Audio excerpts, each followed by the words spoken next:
11 साल की बच्ची जिसकी शादी एक आदमी से करवा दी गई जो उम्र में उसके 3 गुना बड़ा था।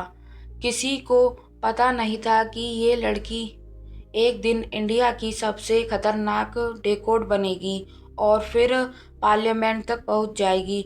This is the true story of Phoolan Devi, story that even finds hard to believe. 1963 में उत्तर प्रदेश का एक छोटे से गांव गोरा के पुलवामा में पूलन देवी का जन्म हुआ।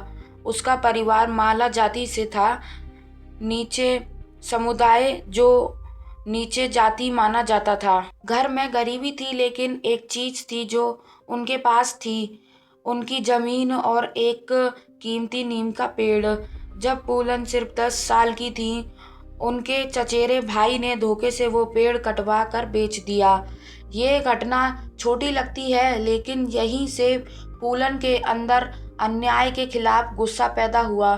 गुस्सा जो आगे चलकर उनकी पूरी जिंदगी की दिशा तय करेगा। 1 साल बाद अपने पति के घर से अत्याचार सहकर वो वापस अपने गांव आ गईं। उसके परिवार ने इसे शर्म की बात माना, लेकिन पूलन के लिए ये सिर्फ शुरुआत थी। अप्रैल 20 ईयर की उम्र में पूलन डेकोड के एक गैंग में पहुंच गई। यहाँ उसका सामना हुआ विक्रम माल्या से, गैंग के मुखिया, जिसने उसे पहली बार इज्जत दी। लेकिन उसकी मौत के बाद अपर केस्ट गैंग मेंबर्स ने पूलन पर घोर अत्याचार किया। Her pain eventually turned into a desire for revenge and that desire changed everything. 1981 में बेमई गांव में वह घटना हुई जिसने पूरे देश को हिला दिया। 20 से ज़्यादा लोगों की मौत, जिसने बदले की कार्रवाई माना गया। इसी के बाद पूलन उत्तर प्रदेश की सबसे वांटेड डिकोड बन गई। लोग उसे पंडित क्यों न कहने लगे, कुछ उसे दुर्गा का रूप मानते, कुछ उसे हत्यारन। 2 साल तक पुलिस उसे पकड़ नहीं पाई। आखिरकार 1983 में उसने शर्त रखी, मौत की सजा नहीं होगी और वह सिर्फ मध्य प्रदेश पुलिस के आगे सरेंडर करेगी।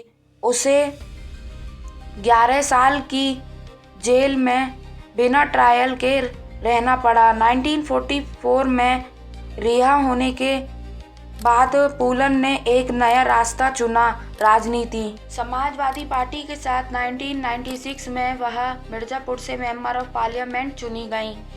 जो कभी बंदूक उठाती थी, अब वह गरीबों के हक के लिए आवाज उठाती थी।